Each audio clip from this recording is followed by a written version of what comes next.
Mukaaga wabali nnyo kuba nti otaddeko Pal FM ekkula eri omuntu wa bulijjo. Olunaku olwaleero nkuleetedde Nkamwesiga Isaac onaye munnakibiina ekya National Unity Platform uno yeesimbyewo okukiikirira ekitundu ekya Nakawa West Constituency mu lukiiko olukulu olw'eggwanga. Bamuyita Nkamwesiga Isaac, a leader for the people nga bwagenda maaso n'okuba nti yeeyita ayagala kukiikirira ekitundu ekya Nakawa West Constituency omwaka 2026 apaka omwaka 2031 mu palamenti y'eggwanga. Mbagambye nti munnakibiina kya National Unity Platform myaka 29 egy'obukulu ebimu ku bimukwatako byetwagadde ogenda maaso n'okuleka nti obulawo tukutuusaako olunaku olwaleero.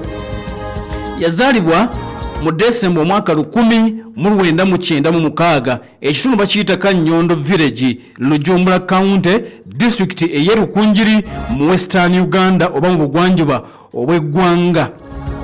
Yasomera primary yagisomera ku Kanyondo Primary School omwaka 1999 oluvannyuma n'agenda maaso n'okuba nti yeeyunga ku ssomero eriyitibwa Omurusheshe Primary School era n'agenda maaso n'okuleka nti mwaka 2007 yali ayingidde ekibuga Kampala. Abaddeko mu bifo by'obukulembeze mu kaseera ng'akyasoma okubeera ddala wansi mu primary kubanga alondebwa okubeera monitor mu bibiina ebiwerako naddala ng'asoma wali ku KCC Primary School mu bitundu eby'Ekamwokya. Musajja mukulu gwe bayita Nkamwesiga Isaac P7 agimaliriza mu mwaka ogwa 2011 n'eddaala erya first grade secondary.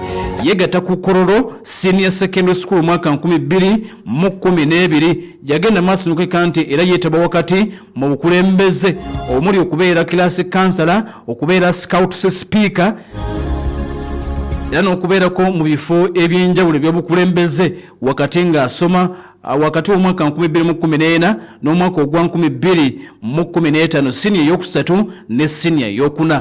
A-level ne O-level yagenda maaso n'okuleka nti era akola bulungi kubanga yasobola okufuna oba okuyitira mu grade ezisooka. Musajja mu sayansa kubanga asobola okuyita physics, economics ne mathematics era abikuba budinda. University yegatta ku Makerere omwaka 2018 era n'agenda maaso n'okuleka nti yasoma Bachelor of Science in Education okuva ku University enkulu e Makerere. Essira yaliteeka nnyo mu physics ne mathematics. Kale nno musajja mugezi mu sayansi awedde emirimu. Kakati magambye nti yonna gyazze ayita wakati mu kusoma abadde mukulembeze. Essomero erya Kololo Senior Secondary School yabeerako omuyizi akulira abayizi banne oba head prefect. Era agamba nti bingi byagenda maaso n'okuleka nti akolera abayizi mu kaseera ako nga mukulembeze waabwe wali ku Kololo Senior Secondary School. Yali senior advisor owa Scripture Union ku Kololo SS era coordinator w'abayizi abali bagenda maaso n'okuleka nti bayambibwako ku bisale eby'essomero. Wakati ng'ali ku university yali delegate owa Uganda Young Democrats ku kisulo ekiyitibwa Lumumba omwaka 2019 paka omwaka ogwa 2021.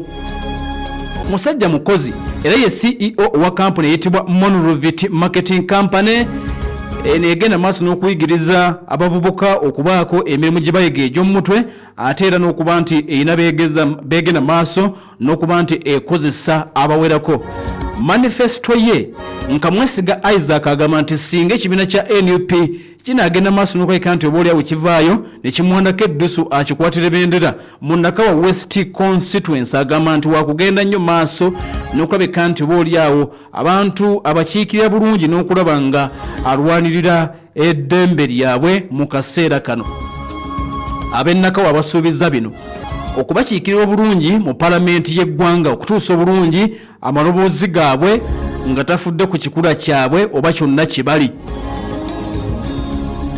Era agamba nti singa atuuka mu palamenti Kamwesiga Isaac singa atuuka mu palamenti wakugenda maaso n'okulwana okulaba nga ebisanja bigenda maaso n'okuddizibwako ekkomo singa n'aba ayingidde palamenti y'eggwanga okulaba nga alwanirira abavubuka babeere empowered n'okusinga nga bateekebwawo ebifo ebigenda obayambako okufuna skills eziwerako era nga mu kaseera kano ayina kye bayita SAPO Save a Friend program jagenda maaso n'okeka nti ategeka nti singa afuuka omubaka wa palamenti yakutandikawo egende maaso n'okeka nti yambako abavubuka mu bayigiriza skills ez'enjawulo.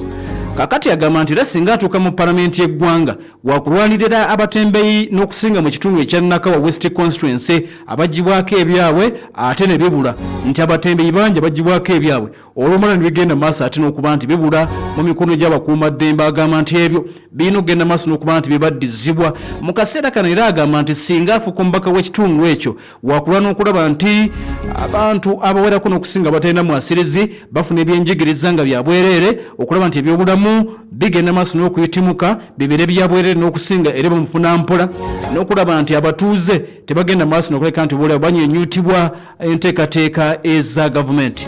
Yenka Mwesiga Isaac munakibiina ekya National Unity Platform mu kaseera kano gamba nkutegeezezza ayagala kulabika nti akiikirira ekitundu ekyo ekya Nakawa West Constituency omwaka 2026 bimu ku ebyo ebimukwatako era obitegedde. Nga twolekera akalulu 2026 bangi bavuddeyo besimbyewo mu bifo eby'enjawulo. Omanye ebibakwatako, omanye bye baakola, gye baasomera oba kye baliko kati balina obuwagizi. Bino bye bikwata ku kandidate wo. Ono ye kandidate wo 2026. Mbanjulira M&H Islamic Research Center Nateeta baleese enzijanjaba eya hijama oba Islamic capping ey'okulumika eri abalina